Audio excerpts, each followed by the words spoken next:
Hello everyone, how are you all? I am Pranjali Jain, your computer teacher. Today we are going to start a new chapter of class 5th, chapter number 6, Working in MS PowerPoint 2007. Previous class में आपने पढ़ा होगा MS PowerPoint start कैसे होता है, थोड़ा बहुत उसका इंट्रोडक्शन आपने पढ़ा होगा प्रीवियस क्लास में, क्लास 4th में. नाउ बहुत सारी इसमें वर्किंग होती है, कैसे क्या वर्किंग होती है, उनके क्या स्टेप्स हैं, क्या क्या होते हैं, हम इस चैप्टर में रीड करेंगे. प्रेजेंटेशन क्या होती है? प्रेजेंट करना आपके किसी भी कोई कंटेंट है आपका, आप में जैसे आपका कंटेंट है, जैसे टेक्स्ट है, कोई पिक्चर है, साउंड्स हैं, और भी बहुत सारी चीज़ें होती हैं, उनको स्टेप बाय स्टेप बिल्कुल टॉपिक वाइज उसको प्रेजेंटिंग करना, बिल्कुल अच्छी तरीके से शो करना, यही आपका क्या कहलाता है? प्रेजेंटेशन कहलाता है. A presentation consists of a number of individual pages और स्लाइड्स. प्रेजेंटेशन जो होती है वो उसमें उसके अंदर जिस तरीके से आपकी जैसे ये बुक है, इसके अंदर बहुत सारे पेजेस हैं, इसी तरीके से आपकी प्रेजेंटेशन में बहुत सारे पेजेस होते हैं. इस इंडिविजुअल पेजेस को हम क्या बोलते हैं इन कंप्यूटर लैंग्वेज? स्लाइड्स बोलते हैं हमें ना. एंड आपके जो पावर पॉइंट होता है इसे हम क्या बोलते हैं? स्लाइड्स बोलते हैं. Microsoft Office PowerPoint is often use to generate. आपका तो मेनली आपका जो MS पावर पॉइंट होता है किस लिए यूज़ होता है? एक प्रेजेंटेशन कंटेंट जनरेट करने के लिए, बनाने के लिए. सो इस चैप्टर में हम ये पढ़ेंगे कि आप इस स्लाइड्स के अंदर और भी क्या क्या चीज़ें इंक्लूड कर सकते हैं, जैसे कि pictures, clip arts, table, smart art, videos, ये सब बहुत सारी चीज़ें होती हैं. आप इसके अंदर आपकी जो स्लाइड्स है, आपकी पावर पॉइंट है, इनमें इंक्लूड कर सकते हैं. Content place holder. अगर जैसे कि आपने न्यू स्लाइड सेलेक्ट की, आपको न्यू स्लाइड लेके आनी है, ठीक है. It shows various themes. जैसे ही न्यू स्लाइड को आप लेके आओगे, मतलब सेलेक्ट करोगे, तो आपको बहुत सारे वहाँ पे थीम्स शो होंगे, आपको डिफरेंट थीम्स होंगे, ठीक है. तो आप अपनी विश के अकॉर्डिंग आप उस थीम को सेलेक्ट कीजिए कि आपको कौन सी चाहिए. वहाँ पे नीचे नाम भी लिखे होंगे, title, slide, title and content station. तो जो भी आपके विश हो, जो भी इस टाइप की प्रेजेंटेशन हो, उसके विश के अकॉर्डिंग आप उस थीम को सेलेक्ट कीजिए. तो वो थीम उस स्लाइड के लिए आपको शो हो जाएगी, उस स्लाइड पे स्लो हो जाएगी. By clicking on the respective icons you can add home tab पे. जैसे आप स्लाइड सेलेक्ट करोगे तो आपके जो होम टैब है वहाँ पे बहुत सारे आइकन्स होते हैं. जैसे कि अगर आपको क्लिप आर्ट करना है, फाइल पे से पिक्चर ऐड करनी है, टेबल ऐड करनी है, आपको चार्ट बनाना है, या कोई ग्राफिक ऐड करना है, ऑडियो या वीडियो कोई क्लिप ऐड करनी है, ठीक है. तो ये सब कुछ चीज़ें आप अपनी स्लाइड में ऐड कर सकते हैं, ठीक है. स्टेप है click on home tab. Home tab पे जाके आपको न्यू स्लाइड एरो हेड, वहाँ पे न्यू स्लाइड एक बटन होता है, उस पर क्लिक करेंगे. जैसे ही आप उस पर क्लिक करेंगे वहाँ पे बहुत सारी आपको एक लेआउट गैलरी शो हो जाएगी, ठीक है. उस लेआउट गैलरी में से आप अपने विश के अकॉर्डिंग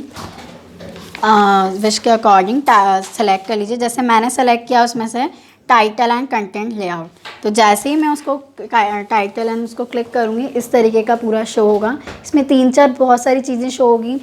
ये किस लिए शो होगी? जैसे अगर आपको क्या करना है उस स्लाइड में, आप उसमें टेक्स्ट ऐड करना है, टेबल बनानी है, या चार्ट ऐड करना है, क्लिप आर्ट, उसके लिए डिफरेंट ये ऑप्शंस होंगे, ठीक है. नाउ सेकंड, अगर आपको स्लाइड लेआउट जो आपने सेलेक्ट किया उसको चेंज करना है तो क्या करना होगा? होम टैब पे जाके वही लेआउट बटन जो होता है हमारा न्यू स्लाइड के पास में एक लेआउट बटन होगा, उस पर क्लिक करना है. उसमें से फिर वापस आपकी जो लेआउट गैलरी होगी वो शो हो जाएगी. उसमें अपने अकॉर्डिंग आप लेआउट को सेलेक्ट कर लीजिए, तो आपकी जो स्लाइड का लेआउट है वो चेंज हो जाएगा. मूविंग द प्लेस होल्डर मतलब कि आपने कुछ चीज़ वहाँ पे ऐड की हुई है, मतलब जैसे ये पिक्चर ऐड की हुई है, इसको अगर आपको मूव करना है तो कैसे करेंगे? जैसे ही सबसे पहले तो आपको प्लेस होल्डर मतलब कि जो चीज़ जो है वहाँ पे पिक्चर है उसको सेलेक्ट कीजिए. सेलेक्ट करते ही उसके आसपास क्या हो जाएगी? बॉर्डर बन जाएगी एक पूरी. Second step, position the pointer on the border when it changes the shape. जैसे ही आप उसकी पोजीशन को चेंज करेंगे, उस पर क्लिक करके दूसरी जगह इस तरीके का एक बटन शो होगा, दूसरी जगह जाके उस पर क्लिक कर लीजिए तो ये यहाँ से आपको यहाँ शो हो जाएगा, ठीक है. दूसरी जगह लेके जाकर उसको वहाँ पे रिलीज़ कर दीजिए उस बटन को, तो क्या होगी? उसकी पोजीशन चेंज हो जाएगी. रोटेटिंग करना है. रोटेटिंग कैसे करते हैं? जैसे आप प्लेस होल्डर को सेलेक्ट करोगे तो ऊपर ही ऊपर एक ग्रीन कलर का बटन शो होगा. ये राउंडिंग के लिए होता है, रोटेटिंग के लिए होता है. तो माउस की हेल्प से आप इसको जैसे चाहें वैसे क्लॉकवाइज, एंटी क्लॉकवाइज उस तरीके से उसको रोटेट आप कर सकते हैं। नाउ फॉर्मेटिंग द टेक्स्ट, आपने जो टेक्स्ट टाइप किया है उसको हमें फॉर्मेट करना है। फॉर्मेट यानी कि आपका जो अपने फॉर्मेट मैंने चेंजेस करना, आपने जो टेक्स्ट टाइप किया उसमें चेंजेस करना। आप क्या क्या कर सकते हैं, उसकी स्टाइल चेंज कर सकते हैं, उसका साइज़, उसका कलर, उसका और भी बहुत सारे एडिंग इफ़ेक्ट्स हैं, जैसे कि उसको बोल्ड। अब मैंने जो ये जैसे टेक्स्ट लिखा है मुझे इसको थोड़ा और बोल्ड में शो करना है, मतलब ये बहुत और क्लियरली दिखे। इटैलिक एंड अंडरलाइन, अगर मुझे अंडरलाइन करनी है तो ये सब आपको टैब्स कहाँ मिलेंगे, होम टैब पे आपको ये सब शो होंगे।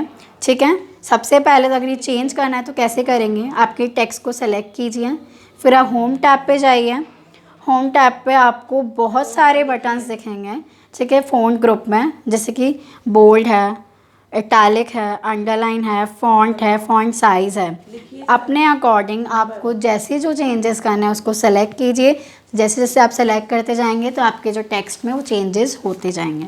नाउ अलाइनमेंट, अलाइनमेंट 4 टाइप के अलाइनमेंट्स होते हैं, ये अपन पहले पढ़ चुके हैं।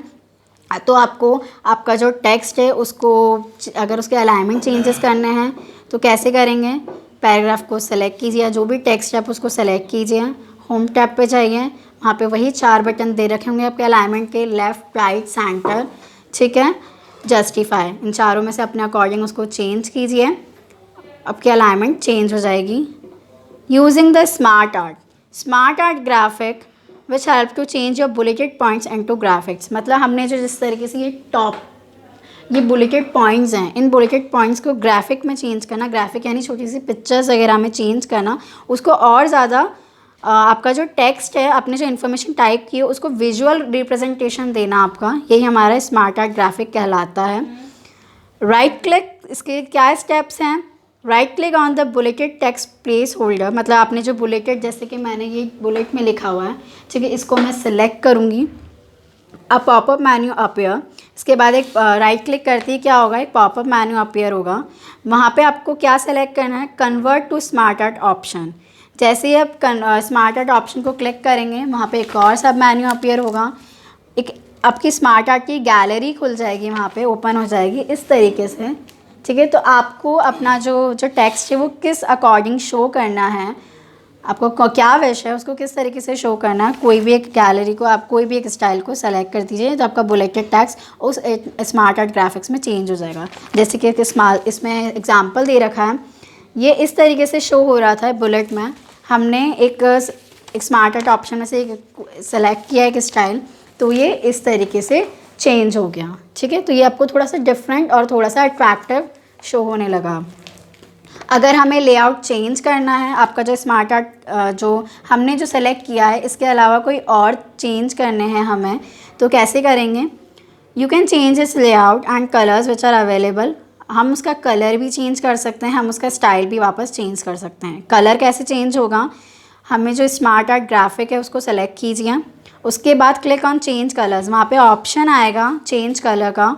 चेंज कलर पे ऑप्शन को हम क्लिक करेंगे, वहाँ पे डिफरेंट बहुत सारे कलर्स आ जाएंगे। अब वापस से आपकी कोई गैलरी ओपन होगी, अपने अकॉर्डिंग चेंज कीजिए। जैसे पहले था ब्लू कलर का, अब क्या हो जाएगा, मैंने ग्रीन कलर सेलेक्ट किया तो ये क्या हो गया, ग्रीन कलर का चेंज हो गया। ठीक है, तो इस अकॉर्डिंग आप स्मार्ट आर्ट में भी आप चेंजेस कर सकते हैं।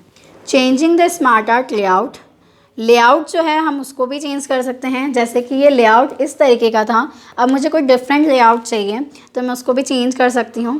कैसे, स्मार्ट आर्ट ऑब्जेक्ट जो है आपको उसको सेलेक्ट कीजिए, उसके बाद वहाँ पे चेंज लेआउट का ऑप्शन आएगा होम टैब पे, वहाँ पे आप क्लिक कीजिए। लेआउट, बहुत सारे लेआउट शो होने लगे हैं वहाँ पे, अपने विश के अकॉर्डिंग लेआउट को चूज़ करिए और सेलेक्ट कर लीजिए, तो आपको इस तरीके से, अब पहले इस तरीके का था, अब ये इस तरीके से आपको शो होने लगेगा।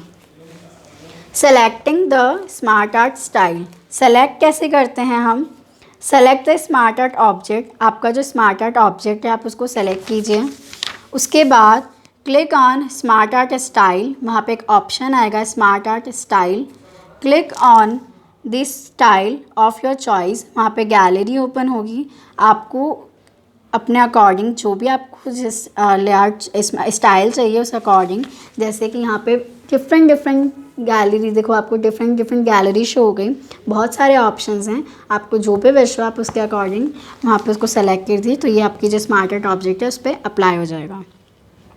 नाउ एडिंग अ टेबल, जैसे हमें कोई टेबल बनानी है अपनी प्रेजेंटेशन में, ठीक है, मतलब आपका जो डेटा है वो उसको टैबुलर फॉर्म में शो करना है, तो ये भी हम ऐड कर सकते हैं, इंसर्ट कर सकते हैं टेबल अपनी स्लाइड्स में।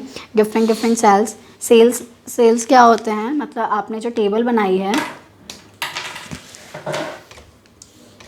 ये आपकी टेबल बनी, ये डिफरेंट डिफरेंट के जो ब्लॉक्स हैं, तो इन ब्लॉक्स को हम क्या कहते हैं, इन ब्लॉक्स को हम प्रेजेंटेशन में हम इनको क्या कहते हैं, कंप्यूटर लैंग्वेज सेल्स बोलते हैं, ठीक है। इसके स्टेप्स हैं, क्लिक ऑन इंसर्ट टैब।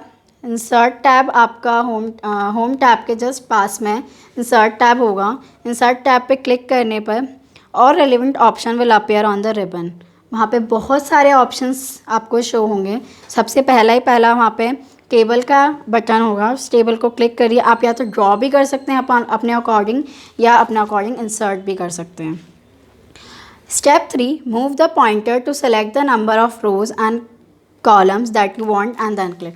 आप दो चीज़ें कर सकते हैं, जैसे आप टेबल को क्लिक करेंगे तो ये इस तरीके से आपको टेबल का बटन शो होगा, तो यहाँ से तो माउस को हम जितने चाहे उतनी जैसे जैसे हम सेलेक्ट करेंगे वैसे वैसे हमारी टेबल यहाँ पे बनती जाएगी, ठीक है। एक चीज़ और कर सकते हैं, इंसर्ट टेबल पे क्लिक करके वहाँ पे आप नंबर ऑफ़ कॉलम्स और नंबर ऑफ़ रोज़ आपको कितनी चाहिए ये आप इंसर्ट भी कर सकते हो, ठीक है। या तो पॉइंटर से सेलेक्ट करो, या तो आप वहाँ पे नंबर एंटर करके आप अपने अकॉर्डिंग लिस्ट में रोज़ नंबर ऑफ़ लिस्ट आपको कितनी चाहिए रोज़ की या कॉलम के कितनी चाहिए। उसके बाद टेबल विल इंसर्ट, इसके बाद क्या होगा, वहाँ पे इस तरीके टेबल जो कि आपकी वो इंसर्ट हो जाएगी आपकी स्लाइड में, ठीक है। अब इस सेल में आपको जो भी टेक्स्ट टाइप करना है या जो भी आपको जो लिखना करना है वो इसके अंदर आप लिख सकते हैं। After you enter your text, जब आप टेक्स्ट को आप एंटर, जो आपका जो टेक्स्ट है जो आपको लिखना है सेल्स में, उसके बाद आप आउटसाइड द टेबल क्लिक कर दीजिए। आपकी पूरी जैसी जो टेबल होगी, आपको जैसी टाइप की टेबल चाहिए होगी वो आपको वहाँ पे शो हो जाएगी, वैसी बन जाएगी, ठीक है। So that's all for today. ये चैप्टर आपका यहाँ पे फिनिश होता है, ठीक है। इसमें हमने पढ़ा कि कैसे पावर पॉइंट में क्या क्या वर्किंग हम करते हैं, क्या क्या चीज़ें वहाँ पे होती है, आप कैसे प्रेजेंटेशन को आपका अट्रैक्टिव बना सकते हैं, ठीक है। क्वेश्चन आंसर्स मैं आपको PDF की फॉर्म में प्रोवाइड करूँगी, आपको वो कॉपी में करना है, बुक वर्क आपको बुक में ही करना है, ठीक है। Thank you and have a good day.